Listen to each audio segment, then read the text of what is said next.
Iran ने अपनी Khyber missile के हमलों में इजराइल में बना हुआ सीआईए का हेडक्वार्टर तबाह कर दिया है।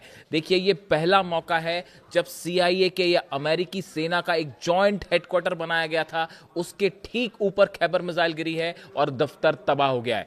जब ये ऑपरेशन शुरू हुआ, हमले शुरू हुए, उसके ठीक पहले, उसके कुछ दिनों पहले सीआईए ने और अमेरिका की सेना ने इजराइल के साथ मिलकर तेल अवीव में ये वॉर रूम तैयार किया था, हेडक्वार्टर तैयार किया था और यहां से उस ऑपरेशन को मॉनिटर किया जा रहा था, वॉर रूम से ऑपरेशन को कंट्रोल किया जा रहा था जिसके तहत ईरान पर हमले हो रहे हैं। अली खामेनेई साहब पर जो हमला किया गया, उस समय इस वॉर रूम से ही चीजें निर्देश दिए जा रहे थे, मॉनिटर हो रहे थे। ईरान की एजेंसीज को जब ये बात पता चली, इस जगह की लोकेशन पता चली, उसके बाद सबसे पहला जो टारगेट था, देखिए नेतन्याहू के दफ्तर पर कल हमला हुआ, उसके बाद सीआईए के दफ्तर पे बताया जा रहा है ये सीआईए का वॉर रूम था, इस पर टारगेटेड मिसाइल अटैक हुए और ये पूरा वॉर रूम पूरी तरह से तबाह हो गया है। देखिए, ईरान की तरफ से जो बयान आया था कि हमने अपने टारगेट्स लॉक कर लिए हैं इजराइल में, उसमें एक टारगेट ये भी था, नेतन्याहू के दफ्तर पर मिसाइल से अटैक किया गया। और उसके बाद जो अब खबरें हैं, सीआईए का ऑफिस, देखिए इसलिए इंपॉर्टेंट है क्योंकि ये खबरें आई जब अली खामेनी साहब की शहादत हुई उसके बाद कि सीआईए ने बड़े दिनों तक जो है उनकी गतिविधियों को मॉनिटर किया। सीआईए के कई जासूस ईरान में काम कर रहे थे और उन्होंने जानकारी दी, इंफॉर्मेशन दी, जिसके बाद जो है ये अटैक किया गया।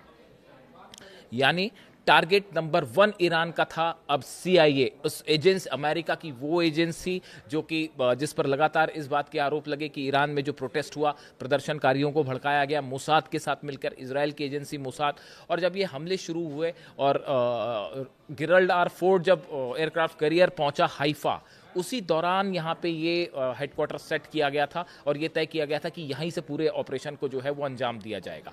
लेकिन 48 घंटे हुए हैं, सिर्फ 48 घंटे के अंदर, आज तीसरा दिन है, 48 घंटे के अंदर ईरान ने 1000 से ज्यादा खैबर मिसाइल्स फायर की हैं इजराइल के ऊपर। और बीती रात, देखिए बीती रात, आज 3 मार्च है, बीती रात पूरी रात भर ईरान की तरफ से भी हमले होते रहे और इजराइल और अमेरिका की तरफ से भी हमले होते रहे। जो अब तक आंकड़े निकल के आ रहे हैं, 1000 खैबर मिसाइल्स अब तक टोटल फायर की जा चुकी हैं इजराइल के ऊपर। नतीजा ये है कि जितने कैबिनेट, जितने नेता, नेतन्याहू सब के सब बंकर में छिपे हुए हैं, कोई बाहर आने को तैयार नहीं है।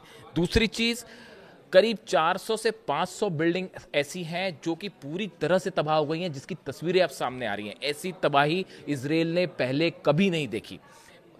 जगह जगह पर जो है वो जितने सेना के हेडक्वार्टर्स हैं, सबको निशाना बनाया जा रहा है। ईरान की सेना की तरफ से एक वार्निंग भी जारी की गई है इजराइल के लोगों के लिए कि अगर आप इजराइल की सेना के हेडक्वार्टर्स में या सेना के बेसिस के आसपास रहते हैं तो वहां से आप दूर हट जाइए, क्योंकि जितने इजराइल की सेना के जितने बेसिस हैं उन सब पर मिसाइल्स गिरने वाली हैं। और ईरान की तरफ से, देखिए मैंने हमेशा ये बात को कहा कि ईरान की तरफ से जब भी हमले होते हैं तो वो इजराइल की सेना के ठिकानों पर होते हैं, आम जनता के ऊपर नहीं होते। ऐसा नहीं हो रहा कि तेहरान में जिस तरह से बमबारी हो रही है और वहां पे जो है वो 70 बच्चों को मार दिया गया, उससे बुरी घटना और उससे शर्मनाक घटना जो है वो कोई नहीं हो सकती थी, जहां मासूम बच्चों को तेहरान में मार दिया गया।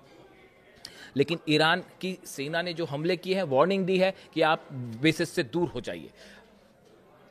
जिस तरह से हमले हुए पिछले 48 घंटे में, जो ईरान ने मिसाइल्स फायर की हैं, उसका नतीजा ये है कि पूरा डिफेंस सिस्टम कोलैप्स है इजराइल का। आयरन डोम और थार्ड और पेट्रियट सब के सब फेल हो चुके हैं, ना ड्रोन्स रुक पा रहे हैं, ना मिसाइल्स रुक पा रही हैं। अब देखिए ये इसके अलावा अगर हम बात करें, ये इजराइल का हाल है, नेतन्याहू बंकर में बाहर आने को राजी नहीं है। और इसके अलावा अगर हम बात करें, ओमान के तट पर ऑयल टैंकर पर हमला हुआ है, धू धू कर जल रहा है। आप देखें, कुवैत की अल अहमदी रिफाइनरी है, उस पर हमला हुआ, वहां पे आग लग चुकी है। सऊदी का जो ऑयल रिफाइनरी है उसके बारे में आपने कल तस्वीरें देखी होंगी, वो भी धू धू कर जल रही है। यानी ईरान की मिसाइल्स न सिर्फ अरब देशों पर बरस रही हैं, सऊदी का क्या हाल है आपने देखा, यूएई में जिस तरह से दुबई पर जो है मिसाइल्स गिर रही हैं और ड्रोन्स गिरने की इंफॉर्मेशन सामने आ रही हैं। आप देखिए पूरे दुबई में पैनिक है, फ्लाइट्स रुकी हुई है और अब हालात ये है कि किसी तरह से ईरान को रोकने के लिए कोशिशें शुरू की गई हैं। पुतिन जो है वो बात बात कर रहे हैं अलग अलग लोगों से, पुतिन के पास फोन जा रहे हैं, तुर्की के पास फोन जा रहे हैं कि भाई कैसे भी करके आप ईरान को रोक दीजिए। ईरान ने तय कर दिया है इस बार जंग नहीं रुकेगी। आपने हमारे सुप्रीम लीडर को निशाना बनाया, अब इसका नतीजा यह है कि अब ये आर पार की जंग होगी। अब चाहे इसका नतीजा जो हो, हकीकत यह है 11 देश मिलके भी ईरान का कुछ नहीं बिगाड़ पा रहे हैं। 11 देशों पर भारी पड़ रहा है ईरान। जो 3 फाइटर जेट्स गैस जिस तरह से गिरे हैं कुवैत में, पहले तो एक की खबर आई, उसके बाद खबर आई कि 3 फाइटर जेट गिर गए, और अब ये कहा जा रहा है कि उसमें इस तरह की भी खबरें हैं कि वो मिसकम्युनिकेशन हुआ और गलती से गिर गए। बिल्कुल गलती से नहीं गिरे, ईरान के हमले से गिरे हैं तीनों फाइटर जेट्स। इस तरह से जब जंग होती है और खुद का फाइटर जेट गिर जाता है तो इस तरह की बातें होती कई बार कि जो है वो मिसकम्युनिकेशन था और हमारा डिफेंस सिस्टम फायर हो गया। जो भी हो, हकीकत यह है कि ड्रोन्स ने मार गिराए हैं तीनों के तीनों फाइटर जेट। अब देखिए, इसी बीच जो है खबरें ये भी हैं कि कई अमेरिकन सोल्जर्स की मौत हुई है अलग अलग बेसिस पे। मैं अपने अगले वीडियो में आपको बताऊंगा कि कैसे अमेरिका के सेंटर्स पर हमले हो रहे हैं और वहाँ पे क्या हालात हैं। लेकिन इसी बीच अमेरिकी सैनिकों की डेड बॉडीज़ अब वापस भी पहुंच रही हैं, अमेरिका पहुंचनी शुरू हो गई है, उसकी तस्वीरें भी सामने आ रही हैं। और अमेरिका में एक बड़ा गुस्सा देखा जा रहा है डोनाल्ड ट्रंप के खिलाफ। वहाँ पे डेमोक्रेट सांसद जो हैं, जिस तरह से कहा जा रहा है वहाँ पे कि डोनाल्ड ट्रंप ने बिना कांग्रेस की परमिशन लिए एक नए जंग में अमेरिका को खींच दिया है, और इसका परिणाम क्या होगा ये कोई नहीं जानता।